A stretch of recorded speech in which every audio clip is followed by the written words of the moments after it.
Good morning. I'm Hassan Giordano, and this is your DMV Daily Dose for Wednesday, November 13th, 2019.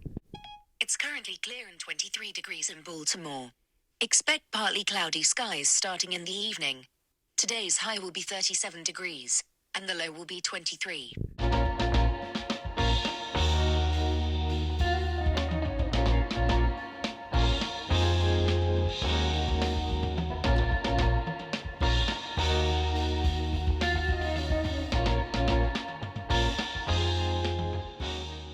After defensive tackle Michael Pierce suffered an ankle injury in the Ravens' 49-13 win Sunday over the Cincinnati Bengals, the team was left thin on interior alignment on the defensive front. So the Ravens on Tuesday announced the signing of veteran defensive lineman Justin Ellis. The team is also signing defensive lineman D'Amato Pico to further bolster their depth. According to an NFL Network report, the team is also replacing rookie defensive lineman Dalen Mack on the injured reserve list with a knee injury. Mack surfaced on the team's injury report on Friday with a knee and hip injury. A fifth-round pick in April's draft, Mack has appeared in just one game this season. The Ravens also announced Tuesday that they have activated rookie cornerback Iman Marshall from injured reserve to the 53-man roster. In corresponding moves, the team announced it was waiving cornerback and punt returner Cyrus Jones and defensive end Ufambo Kamalo. Maryland Matters' Allison Stevens asked, "Is DACA doomed?" in their latest article. The U.S. Supreme Court appears unlikely to salvage an Obama-era program that has allowed hundreds of thousands of young, unauthorized immigrants, known as Dreamers, to remain in the country without immediate fear of deportation.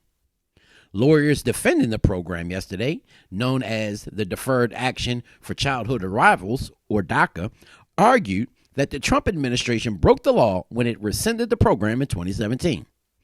Hundreds of protesters echoed this sentiment on Tuesday, chanting "Home is here" and other pro-immigrant messages on the streets in front of the High Court. But the court's conservatives seem to disagree. During extended arguments in 3 consolidated cases, they seemed to endorse the legality of the administration's decision to end the program and suggested that the question doesn't even merit judicial scrutiny. Quote, "I assume that was a very considered decision," said Justice Brett Kavanaugh, President Trump's most recent appointment to the bench. Quote, "Now we can agree with it or disagree with the merits of it, but what is the shortfall?" Kavanaugh asked. Even if the decision were illegal, the judicial branch couldn't necessarily fix it, Chief Justice John Roberts said. Quote, "It's not always the case when the government acts illegally in a way that affects other people that we go back and untangle all the consequences of it." The Baltimore Sun's Lillian Reed is reporting that Baltimore City housing officials will stop taking public housing applications due to a 5-year backlog. Baltimore's Public Housing Authority announced yesterday that it will cease accepting applications from residents, citing more than 14,000 applications on the wait list and an average wait time of more than 5 years. Residents have until December 20th to apply for public housing before the housing authority stops taking the applications, the authority said in a release.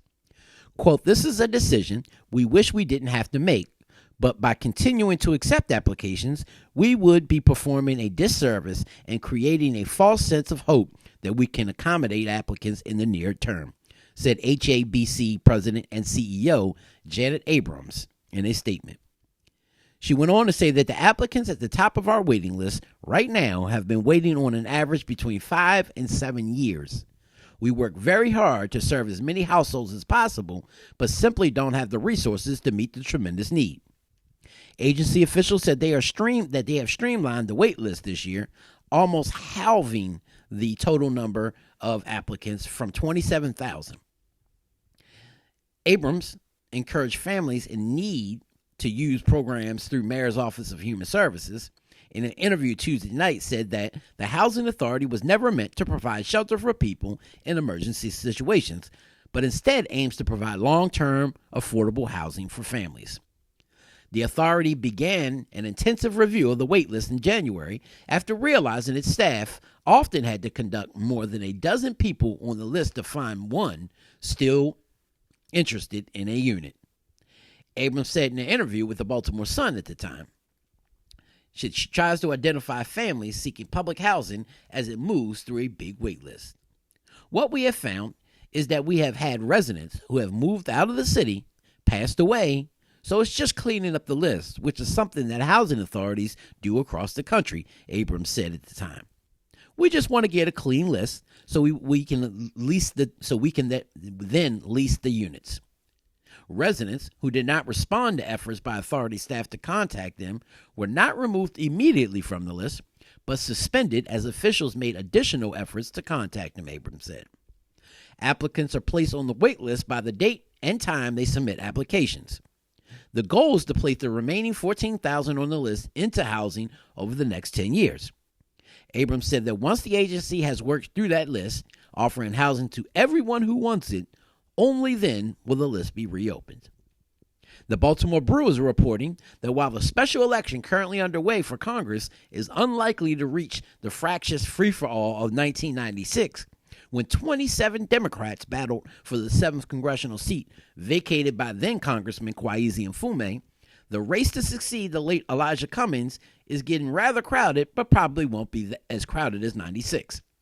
A 12th candidate is actively raising money, while a 13th officially declared her intentions yesterday morning. That still leaves others considering their options, most notably a former mayor of Baltimore, before next week's November 20th filing deadline for the February 4th, 2020 special primary election. Now, the widow of Congressman Elijah Cummings announced her candidacy yesterday. Maya Cummings, who resigned as the state's Democratic Party chair, entered the crowded race to fill her husband's seat in Congress.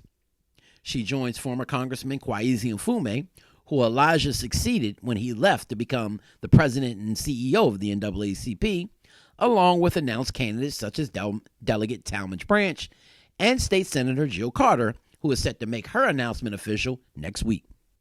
Former Baltimore City Mayor Stephanie Rawlins Blake is said to be poised to announce her entry into the race on Tuesday of next week, while a Republican candidate entered the race last night at a facility that she told folks was in the district when it actually resides within the 2nd Congressional District.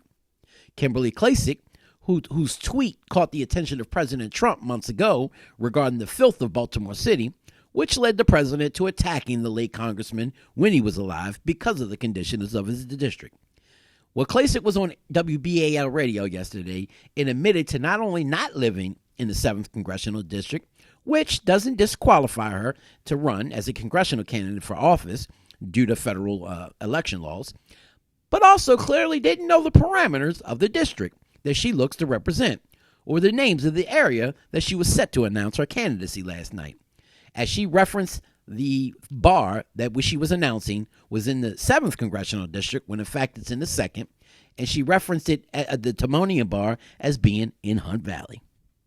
Now, if you missed Monday night's candidates forum for the 3rd Council District and the 14th Councilmatic District debate, make sure you just go over to DMV Daily News' Facebook page or go find it at www.valuemyvote2020.com.